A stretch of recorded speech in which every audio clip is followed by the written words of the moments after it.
The first step of replacing a vinyl liner here at All Good Supply is to remove your old liner. And in order to do that, we drop a submersible pump in your liner the night before, basically to get it empty, so when we show up to begin the job, we can have a little more time. And also, something we must do is find your blind drain. This is a drain that goes underneath the pool bottom that allows us to pump the earth out.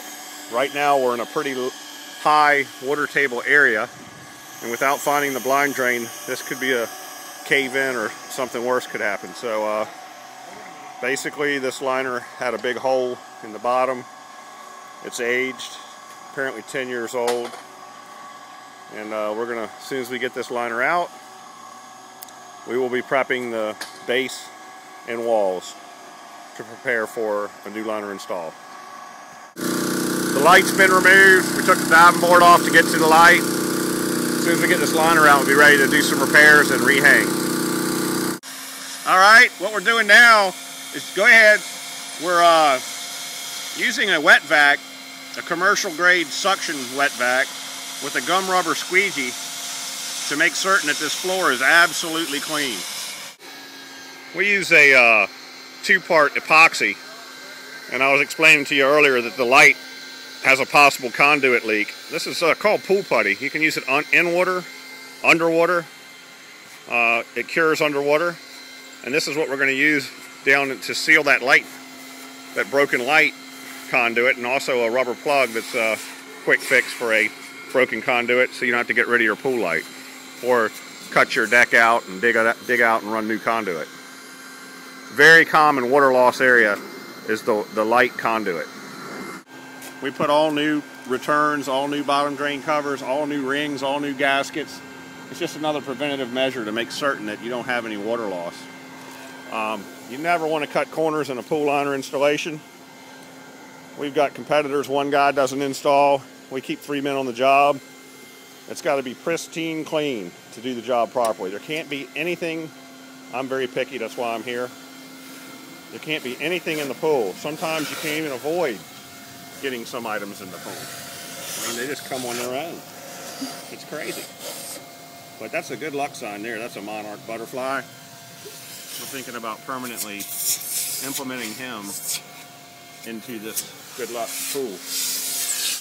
Again, he's installing a bottom drain gasket and using spray tack adhesive. What that does is keeps the gasket in position. On the back side of the liner, when we hang this liner, this is going to have to stay in place with the liner shifting around on top of it. If you don't get this put in place properly with the screw holes lined up and it stays in place, then you're going to have a problem when it comes to blindly securing the liner over the top. We're getting ready to patch these deep holes. Have to use hydraulic compound. It's a waterproof, very rapid set patching compound, and it's basically designed for dry lock on foundations. The rest of the patching, the big holes I showed you around these bottom areas, along the steps, we use a product premixed vermiculite. Typically, it's a blend of concrete and vermiculite. We buy it already mixed at the factory, so that we don't have to worry about getting the mix wrong. And the reason why they use that is it's permeable, meaning that the water can go through the floor of this pool. If you ever have a hole in the liner, if you have a concrete shell, your liner floats. Once you seal the hole, the liner will always float. So the purpose of vermiculite is so that the water can go back into the earth once a rupture in the liner is repaired.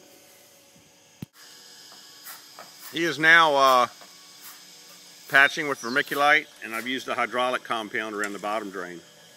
We're doing some final touches and we're getting ready to hang the liner. One final detailing, making sure there's not one pebble in this pool before we proceed. They're just basically giving it a visual inspection. We've done the patching of these holes in the corners and along the wall. Hydraulic patching in the bottom because the groundwater might try to force.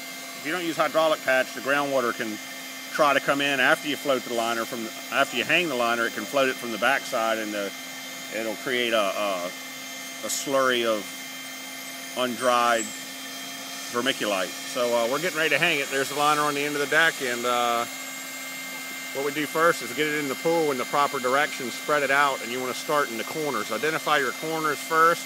Make sure those two shallow end corners are equal before you start hanging. That's what we're going to do now. Okay, the first thing we've done is identified this to be the shallow end of the liner. Now they're going to stretch the liner out. The liner has been stored in a box, and this is a 20 by 40, so it's quite heavy. So if you stretch it out and let the sun get on it, a lot of these wrinkles tend to be a little easier to deal with once the sun gets on this vinyl and heats it up a little bit. You shouldn't do a vinyl liner under 65 degrees, preferably 70 to 80 and sunny. They're a little more pliable, and if it's over 90, you're going to have a problem because the vinyl turns into almost like putty and just stretches, and you can end up not having, I mean, there's nothing you can do about it. It just gets real elastic, and you'll end up with too much vinyl. The next step they're going to do is identify the corner in each of the shallow end, get their feet tucking it into the corner before we begin to hang, because the key to hanging a vinyl liner is having the corners in place. If they're not, you're going to have a force fit, and you're going to eventually have a rupture in the corner prematurely when it would have lasted about 10-15 years. It'll go in about 5 or 6 if it's not hung evenly.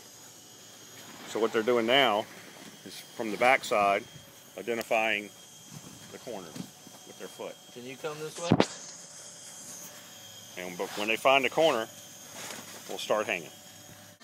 Now we are sealing the vacuum in. As you can see, the liner is vacuum sucked to the walls, to the floor, in the corners. And the way this is accomplished is the seal we've done behind the steps. We seal the steps off. You never want to cut your stairs in until you've confirmed that you've got the liner sucked in 100% wrinkle-free. This is Now the fun part. We're filling the pool with the hydrant. As the water level comes up, we can start cutting in the stairs, the returns, the light, and of course we have this huge mess we've created to clean up. So this pool should be full in about 3 hours, and we'll start the system. This is a beautiful liner.